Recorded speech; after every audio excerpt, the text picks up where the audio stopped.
চলচ্চিত্রে ডিপজলের আত্মপ্রকাশ ঘটেছিল নায়ক হিসেবে। প্রথম ছবি টাকার পাহাড়, মন্তাজুর রহমান আকবর পরিচালিত এই ছবিতে তার নায়িকা ছিলেন মিষ্টি।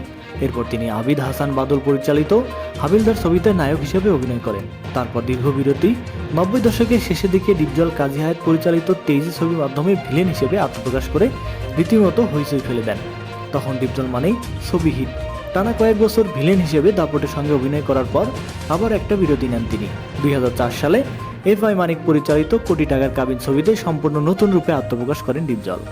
গল্পের কেন্দ্রীয় চরিত্রে ছবিটি সুপার ডুপার হিট হলে ডিপজল নায়ক হিসেবে একের পর এক ছবিতে অভিনয় করে সাফল্যের শীর্ষে পৌঁছেছে। প্রথম থেকে পিছু হটবেন না এই গুণী শিল্পী। এই গুণী শিল্পীর জন্য দোয়া রইল। প্রিয় দর্শক, একটি কথা না বললেই নয়, আমাদের চ্যানেলের সমস্ত ভিডিও শুধুমাত্র বিনোদনের জন্য। কেউ সিরিয়াসভাবে নেবেন না। বিভিন্ন সময় শিল্পী কলাকৌশলীদের ছবি ব্যবহার করা যায়, এটা বিনোদন হিসেবে গ্রহণ করবেন। ধন্যবাদ।